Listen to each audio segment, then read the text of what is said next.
إن الحمد لله نحمده ونستعينه ونستغفره ونعوذ بالله من شرور أنفسنا وسيئات أعمالنا.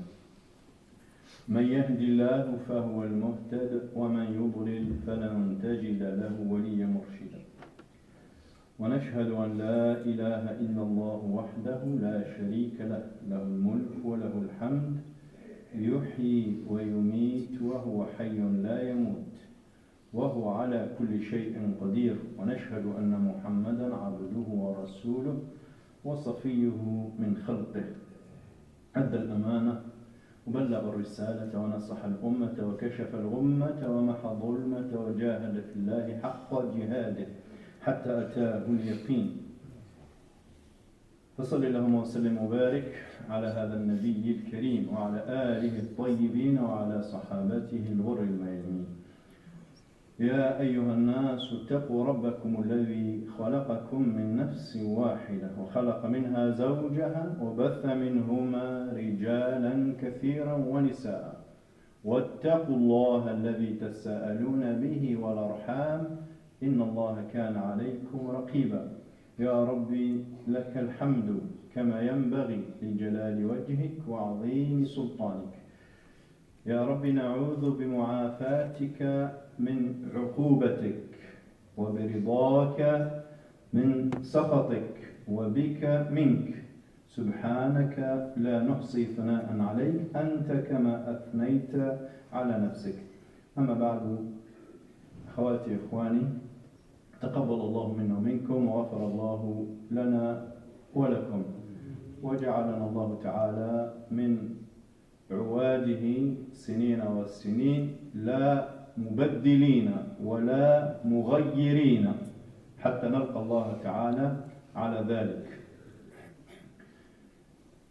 المؤمن يا إخوة قمة رجائه ومنيته أمله في الله أن يستعمله الله مفتاحا للخير مغلاقا للشر، أن يكون جنديا من حزب الله من جنود الله سبحانه وتعالى، يكون حيثما حل ورحل سفير حق لدين الله سبحانه وتعالى، يشهد شهادة الحق التي تقدم دين الله تعالى نقيا جليا دون إفراط ولا تفريط.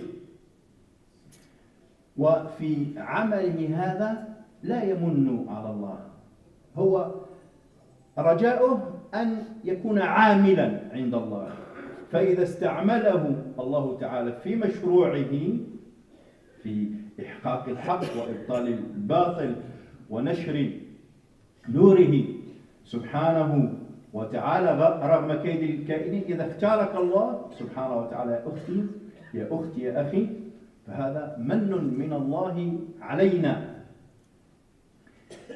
وهذا مقام رائع أقامك الله سبحانه وتعالى، فلا تبغي عنه حولا. مقامك حيث أقامك، يقول الرجل الصالح ابن عطاء الله السكندري، حيث أقامك المولى سبحانه وتعالى في موطن تفتح فيه الخير وتغلق فيه أبواب الشر، فأنت على باب تحمد الله سبحانه وتعالى عليه، وهذا من فضل الله عليك. قالت في سورة الحجرات: يمنون عليك أن أسلموا قل لا تمنوا علي إسلامكم بل الله سبحانه بل الله يمن عليكم أن هداكم للإيمان إن كنتم صادقين ولولا فضل الله عليكم ورحمته ما زكى منكم من أحد أبدا ولكن الله يزكي من يشاء. سورة النور. الله سبحانه وتعالى هو الذي يزكي قلوبنا، هو الذي يرفع ضمائرنا، هو الذي يستعملنا، فإن استعملنا في الخير فلا نطلب خيرا من ذلك، ولا نمن على الله ولا نظن خاصة، وهذه مشكلة كبيرة أننا جديرون حقيقون، يعني نستحق هذا المنصب بفضلنا بجهدنا. الله سبحانه وتعالى هو الذي يهدي إلى هذا من يشاء سبحانه جل في علاه. ولا نظن إذا نحن زلنا وانحرفنا وارتددنا وولينا ظهورنا وأعقابنا لله سبحانه وتعالى أن الله تعالى لن يجدوا غيرنا ولا يكونوا أمثالنا، كما يخبر المولى سبحانه وتعالى: يا أيها الذين آمنوا من يرتدد، في رواية حفص من يرتدد منكم عن دينه. تروح وشاهد لك رب العالمين، هو هداك واجتباك وأعطاك هذا الخير، لكن أنت نكست على عقبيك ووليت ظهرك لله واخترت الذهاب والاستقالة من عند الله سبحانه وتعالى، قدمت لا ديميسيون.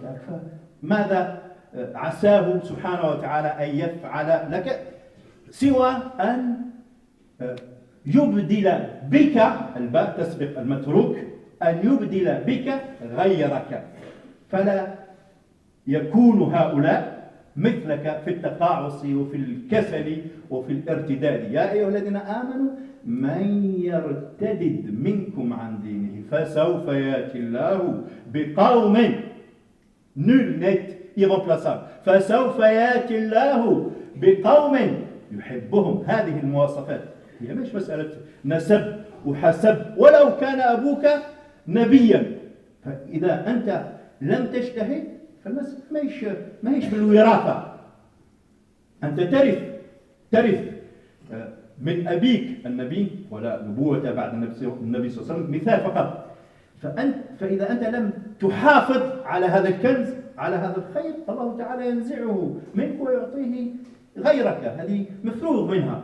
فالمسألة مش مسألة قوم وقبيلة وعرب وعجم وننتمي وإسلام سوسيولوجي لأنه عندنا 14 قرن وإحنا مسلمين، إحنا راح نبقى وإحنا ورثة لهذا الدين. أبدا، وراثة هذا الدين تكون بالعمل، بالاستحقاق، بالجهد. نعم، نحن عندنا يسر أكثر، لأن الحمد لله نخلق في بيئة فيها قرآن، فيها إسلام، ننظر إلى آبائنا أمهاتنا أجدادنا وجداتنا يصلون أمامنا، يزكون، يتكلمون عن الدين. عندنا سهولة، يعني الإنسان لا ينفي هذا بالنسبة لغيرنا، لكن هذه السهولة إذا لم نستثمرها أيها الإخوة، إذا لم نستعملها فإنها تزول ونزول معها، ويزول مجدنا، ويزول هذا الشرف الذي شرفنا الله به، ويعطيه قوما غيرنا إذا اتصفوا كما قال الله سبحانه وتعالى بهذه المواصفات. من يرتد منكم عن دينه، يصفنا بالمؤمنين، هو لا يتكلم عن الكافرين.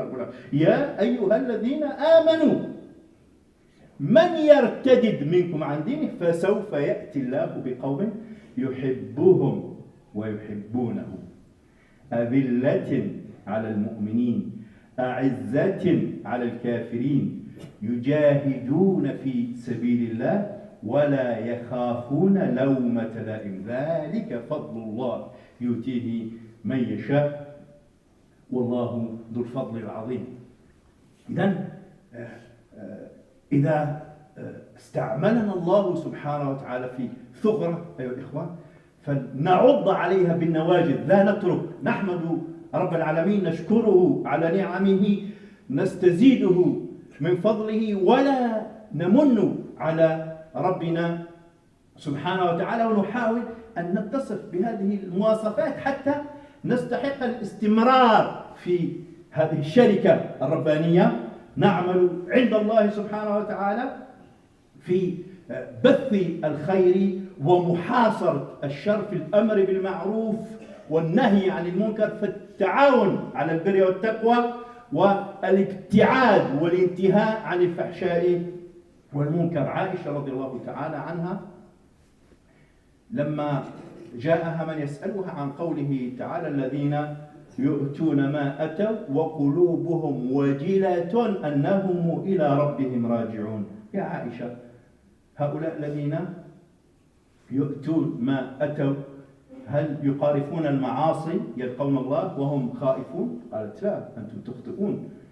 الذين يعطون ينفقون من مالهم ووقتهم، الذين يجتهدون يضحون، ورغم هذا يبقون متواضعين لا يعلمون هل الله سبحانه وتعالى يتقبل منهم فيكون من المقبولين عند الله سبحانه وتعالى في جوار الله في جنة الخلد، أم رغم هذا العمل الصالح يرفضهم المولى سبحانه وتعالى لأنهم كانوا يمنون يعني يديروا المزية في المولى سبحانه وتعالى. المولى سبحانه وتعالى لا يحتاج إلينا، الله تعالى غني عن أنتم الفقراء، نحن أنتم الفقراء إلى الله والله هو الغني، نحن الذين نحتاج إلى الله. إذا طبقنا الدين فلن نقدم خدمة لله، وش يدير بها رب العالمين؟ وما خلقت الجن والإنس إلا ليعبدون ما أريد منهم من رزق وما أريد منهم أن يطعمون، لا نقدم لله شيئا. معصيتنا لا تضر الله وطاعتنا لله لا تنفعه أبدا، إنما المنتفع الأول والأخير وبين ذلك هو أنا هو أنت، هم البشر. إذا نادانا رب العالمين في القرآن يا أيها الذين آمنوا إنما هو خير لنا، الله تعالى لا ينتفع به، الله غني، الله الصمد، هو قائم بذاته لا يحتاج إلينا سبحانه وتعالى، نحن المحتاجون إليه. إذا نادانا يا أيها الذين آمنوا فإنما هو خير يدعون إليه، وإذا نادانا يا أيها الذين آمنوا انتهوا فهو شر لنا في معاشنا ودنيانا وعاقبة أمرنا، يدعون المولى سبحانه وتعالى إلى اجتنابه والابتعاد عنه. أقول قولي هذا وأستغفر الله لي ولكم فاستغفروه تجدوه غفورا رحيما، ويا فوز المستغفرين.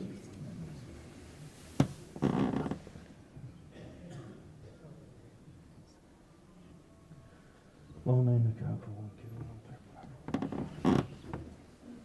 الحمد لله وكفى وصلى اللهم وسلم وبارك على سيدنا محمد المصطفى. J'étais en train de traiter ailleurs les rois une thématique que j'ai jugée très importante de la partager avec vous. Souvent, quand Allah subhanahu wa ta'ala nous place dans un lieu pour servir les hommes, pour cheminer vers Allah subhanahu wa ta'ala, pour rayonner, pour contribuer, participer à l'élévation de la moyenne spirituelle, intellectuelle, culturelle des gens, alhamdulillah, Allah a accepté que nous soyons des employés chez lui dans son grand projet divin dont nous ignorons les détails en fait. Mais il suffit que Allah te place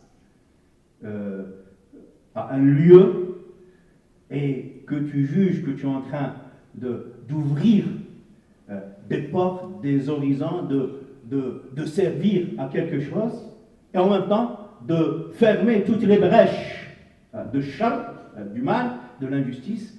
Allah subhanahu wa ta'ala t'a placé dans une situation idéale, masha'Allah. Accroche-toi-en et implore Allah qui t'a choisi pour cet emploi, pour cette tâche, de t'offrir les moyens pour t'en acquitter, pour la mener à bien, pour conduire cette tâche, cette fonction d'une manière optimale, au mieux, Inch'Allah, subhanahu wa ta'ala. Et gare à nous, gare à toi, Akhil Karim, de te sentir irremplaçable. Parfois, on se retrouve, alhamdoulilah, par l'effet d'une grâce d'Allah, à servir notre belle religion, à enseigner, à diffuser la lumière, à donner de notre temps pour le pauvre, pour l'ignorant, Et c'est un lieu, c'est un haut lieu de sainteté qui me rapproche d'Allah, subhanahu wa ta'ala. Et à la moindre contrariété, à la moindre indisposition, parce que très souvent les gens, lorsqu'ils travaillent pour Allah, ils pensent que les circonstances de ce travail sont des circonstances angéliques. Mais non. Ya Bunay, Luqman, il commande à son fils de s'engager dans la cité pour soutenir le bien, pour résister au mal, parce que la conséquence consécutive à ton engagement, c'est les problèmes, c'est l'épreuve, et c'est fait pour justement.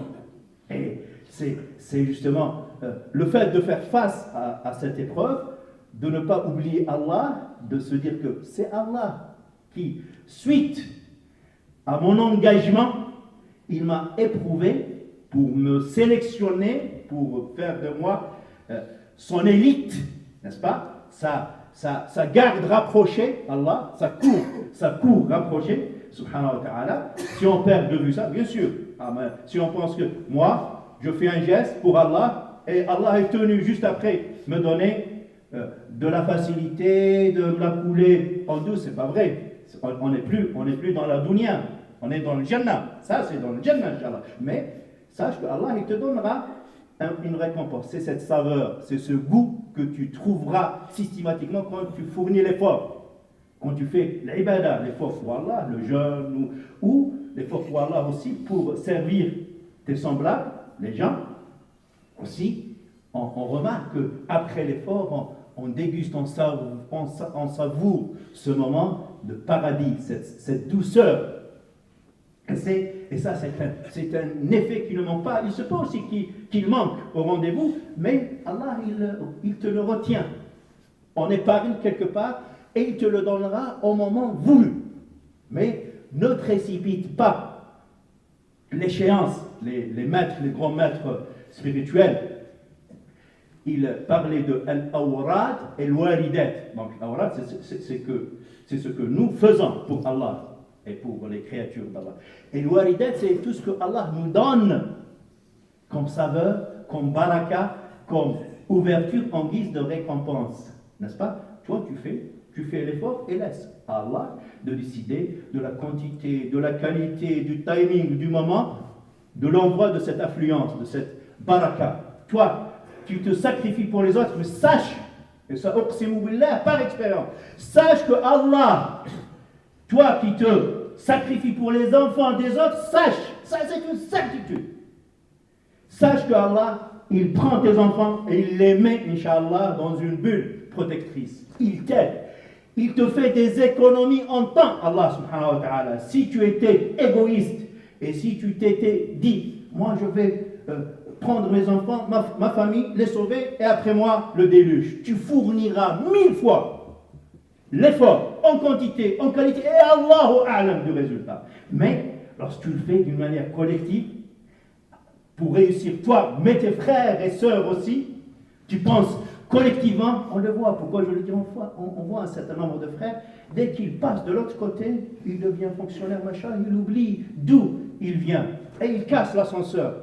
C'est grave, mais tu vas te perdre, Akhil Karim, tu vas faire partie de ces ténèbres que tu as rejoint. Mais si tu laisses ce lien avec ta communauté, Inch'Allah, tu seras toujours alimenté, nourri par la baraka, par dua, par les lumières de ta communauté. Et tu ne te sentiras jamais seul là où tu seras. C'est très important. Et donc, toi, tu t'acquittes de l'effort, tu restes dans la modestie, dans cette dépendance d'Allah, dans cette pauvreté du cœur, et tu laisses Allah. Tu verras que Allah, subhanahu wa ta'ala, ne te laissera jamais tomber. Mais à sa manière, c'est pas à toi de dicter Allah comment. Il te récompense, laisse-lui. Et c'est tant mieux que Allah ne nous écoute pas, nous, pour nous donner le résultat. Parce que moi, je suis limité. Moi, je suis calculateur, je ne vois pas plus loin que mon nez. Alors moi, j'ai fait ça, donne-moi ça. Parce que je ne connais pas autre chose. Mais Allah, qui détient les trésors, Allah, dont la générosité est immense, il va me donner, Inch'Allah, par rapport à ce que lui, il sait, de mon intérêt, il va me donner de sa générosité que moi, mon petit esprit, n'arrive pas à cerner, je suis petit, et donc fais confiance à Allah. Toi tu fais, acquitte-toi de l'effort et laisse Allah, subhanahu, abandonne-toi, sois confiant entre les bras de la générosité d'Allah subhanahu wa ta'ala, et surtout, ne jamais, se sentir irremplaçable. Parfois, je disais en langue arabe tout à l'heure, à la moindre contrariété, le frère et la sœur, ils essaient de faire tomber le ciel parce que il ou elle s'est énervé, parce qu'il a été contrarié, parce que les choses n'ont pas fonctionné comme il voulait lui. Non, moi, j'ai des projets, je suis dans cette mosquée, je viens avec plein de discours, plein d'objectifs, mais je me trouve inséré dans un lieu avec 10 niveaux différents, des gens illettrés, incultes, des gens, des docteurs, donc il y a toute une hétérogénéité, donc une diversité, et moi je suis censé m'adapter, n'est-ce pas, à ce niveau et multiplier les couches de production de manière à servir tout le monde. J'aimerais bien parler à des académiciens, à des bacs plus 30, mais notre communauté, elle est comme elle est. Allah, il nous place, n'est-ce pas, dans des circonstances et il faut faire avec, c'est pas à moi de dicter, n'est-ce pas? Moi, j'essaie de faire de mon mieux, mais je dois m'adapter, m'agréger, m'articuler aux différentes circonstances, aux différents paramètres. Alors, quand je suis dans une mosquée ou dans une association, il faut que je m'adapte à cette collectivité. L'esprit de travail collectif, il est très important. On connaît plein de sœurs, de frères qui, en valeur absolue, ils sont, masha'Allah, impeccables, rien à dire. Mais dès que tu les mets dans un groupe pour fonctionner, c'est le clash, c'est la bagarre générale, parce qu'ils veulent faire fonctionner l'univers à travers la petite serrure psychologique de leur personne. Et non, ça ne fonctionne pas comme ça. Toi, tu es une personne, l'autre, il y a des... Voilà, on arrive dans un lieu et on est précédé par plein de choses. Et donc, on est censé,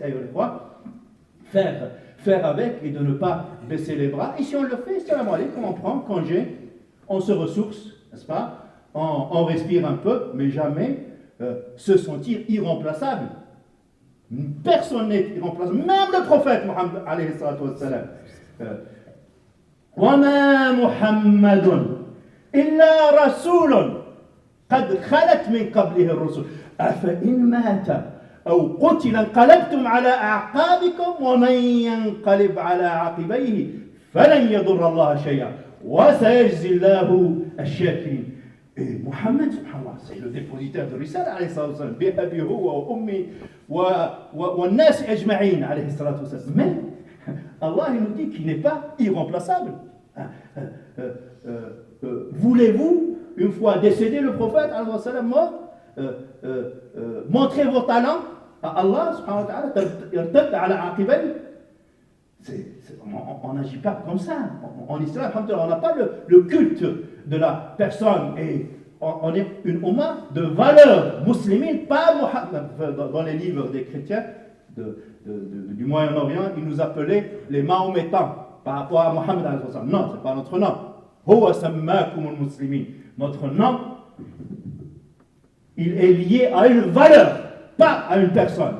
Mohammed il est sur l'autel.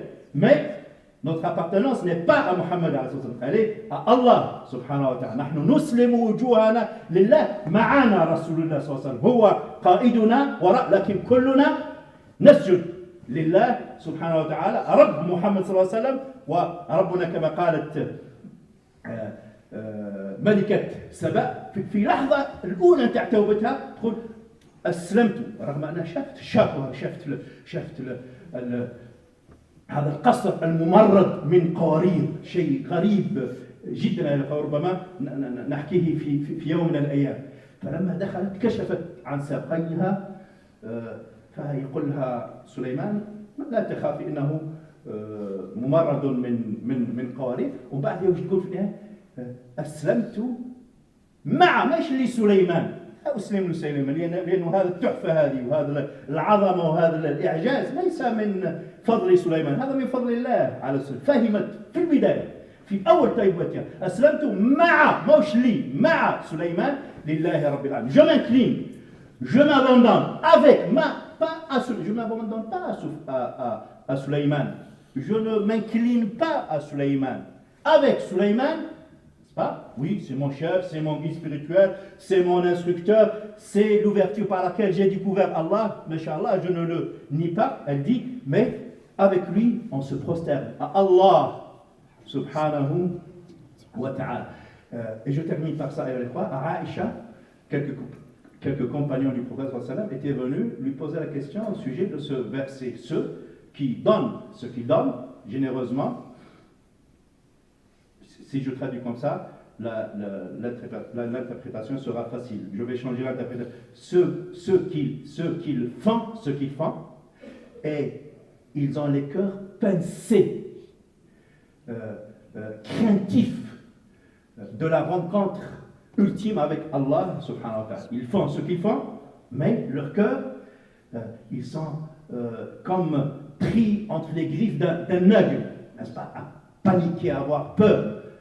Et ils disent à Aïcha, est-ce qu'ils font ce qu'ils font, ça renvoie à al-ma'siya, au péché, c'est-à-dire ils font le péché, ils craignent la rencontre d'Allah. Elle a dit non, c'est pas ça, c'est bien sûr, lorsqu'on fait le péché, on craint que le ciel ne tombe sur nos têtes, ça c'est clair, mais le verset ne parle pas de ça.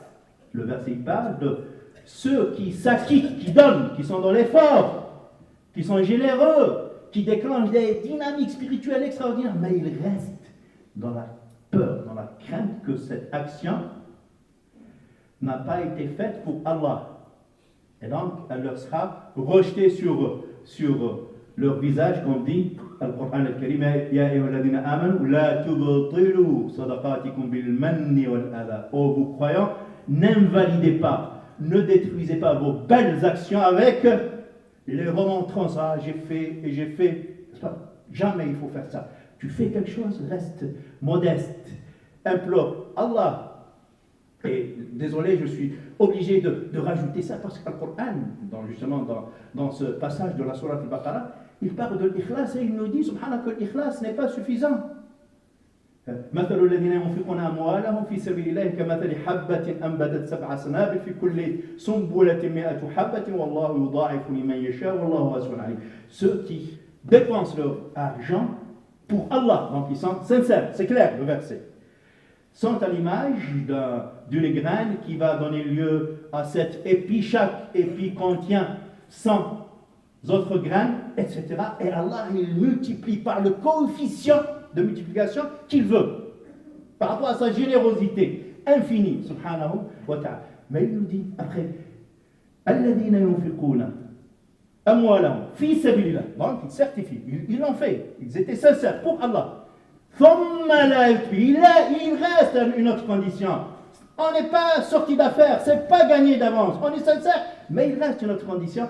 Alladhina ينفقون أموالهم في سبيل الله ثم لا يتبعون ما أنفقوا منا ولا أذى لهم أجرهم عند ربهم ولا خوف عليهم ولا هم يحزنون. Donc ceux qui font ces largesses, qui dépensent leurs biens, leur effort aussi pour Allah, subhanahu wa ta'ala, sincèrement pour Allah, à condition qu'ils ne font pas suivre. C'est après, donc l'ikhlas c'est avant.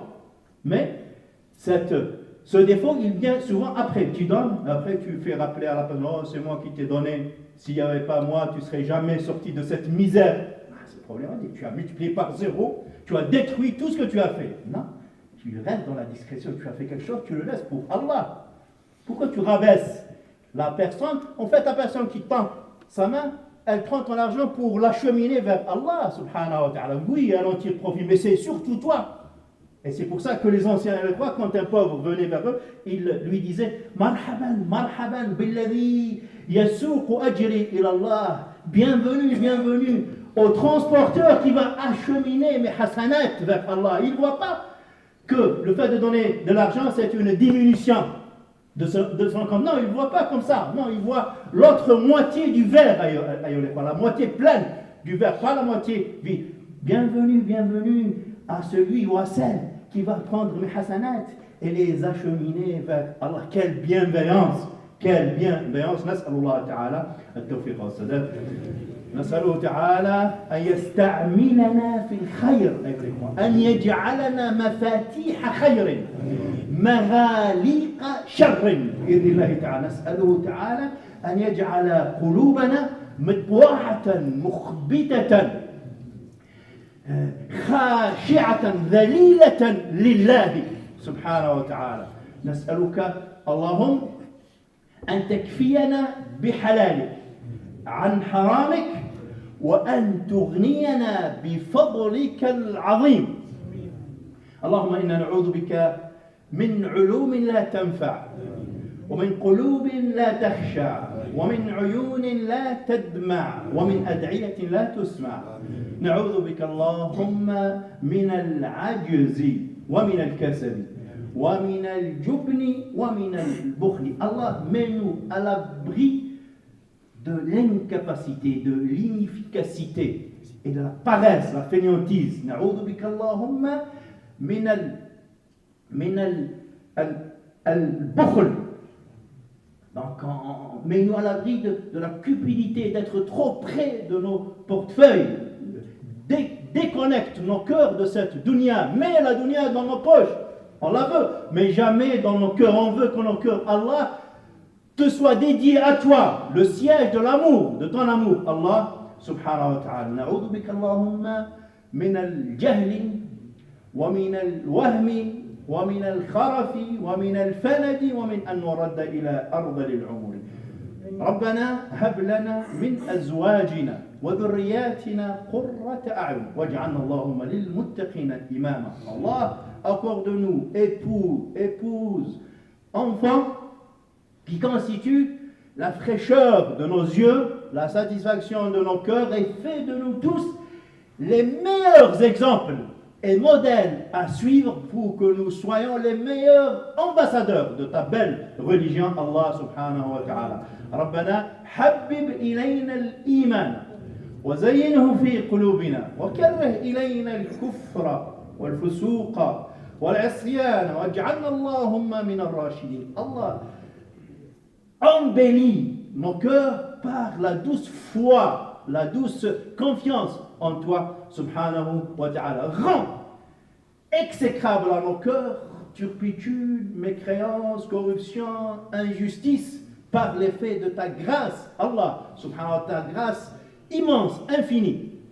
رب اجعلني مقيم الصلاة ومن ذريتي ربنا وتقبل دعاء ربنا اغفر لي ولوالدي وللمؤمنين يوم يقوم الحساب.